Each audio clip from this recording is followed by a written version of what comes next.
Matches എന്ന് പറഞ്ഞൊരു database ഉണ്ട്, ടീംസ് എന്ന് പറഞ്ഞ ഡാറ്റാബേസ് ഉണ്ട്. അപ്പോൾ ടീംസ് എന്ന ഡാറ്റാബേസ് ഇപ്പോൾ 7 ബുള്ളറ്റ്, ഹലാൽ ബോയ്സ്, അങ്ങനെ ഓരോരോ ടീം ഉണ്ടാവും. ഇപ്പോൾ എത്ര ടീമാണോ ഉള്ളത് അത്രയും ടീം ഉണ്ടാവും. നമുക്ക് ടീം ആഡ് ചെയ്യാൻ പറ്റും. അപ്പോൾ ഒരു ടീം എടുക്കുവാണെങ്കിൽ ആ ടീമിന് ഒരു ടീം ലോഗോ ഉണ്ടാവും, മാനേജറിൻ്റെ പേരുണ്ടാവും, number of losses, number of win, draw, അതേപോലെ എത്ര ഗോൾ ടോട്ടൽ അടിച്ചിട്ടുണ്ട്, ഏതൊക്കെ മാച്ചാണ് കളിച്ചേക്കുന്നത്. അതായത് ഈ മാച്ച് എന്ന് പറയുന്ന ഡാറ്റാബേസിൻ്റെ അകത്ത് ഓരോ മാച്ചിനെ കുറിച്ച് ഉണ്ടാവുമല്ലോ, ആ മാച്ചിൻ്റെ ഡാറ്റാസ് ഏതൊക്കെ മാച്ചസ് ആണെന്നുള്ള അതിൻ്റെ മാച്ച് ഐ ഡി, പ്ലേയേഴ്സ് ഉണ്ടാവും, നമ്പർ ഓഫ് പ്ലേയേഴ്സിന് ഒരു പ്ലേയേഴ്സ് ഐ ഡി ഉണ്ടാവും. പ്ലേയേഴ്സ് എന്ന് പറഞ്ഞ ഡാറ്റാബേസ് വേറെ ഉണ്ട്. അതിനകത്ത് പ്ലേയേഴ്സിൻ്റെ ഒരു ഐ ഡി, ഓരോ പ്ലെയറിൻ്റെ ഐ ഡി ഉണ്ടാവും. എത്ര പ്ലെയറാണോ ആ പ്ലെയറിൻ്റെ ഐ ഡി ഉണ്ടാവും.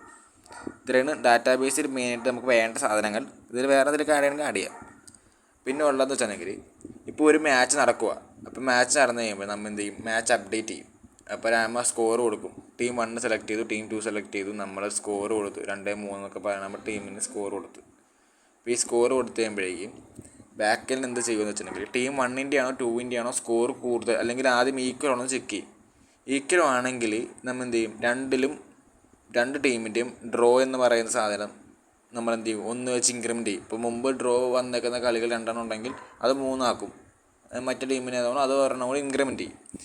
ഇനി അഥവാ ടീം 1-ൻ്റെ ആണ് ഗ്രേറ്റർ എന്നുണ്ടെങ്കിൽ നമ്മൾ എന്ത് ചെയ്യും, ടീം 1-ന് ഗ്രേറ്റർ ഒന്ന് കൂടുതൽ നമ്പർ ഓഫ് വിൻസ് കൂട്ടും. അതേപോലെ മറ്റേ ടീം 2-ന് എന്ത് ചെയ്യും, അപ്പോൾ ലോസ് ആയിരിക്കുമല്ലോ. ഇതാണ് ജയിച്ചതെന്നുണ്ടെങ്കിൽ ഇത് ലോസ് ആയിരിക്കും. അപ്പോൾ നമ്മൾ എന്ത് ചെയ്യും, -1 ചെയ്യും. ലോസ് ആണെങ്കിൽ -1 ചെയ്യുക.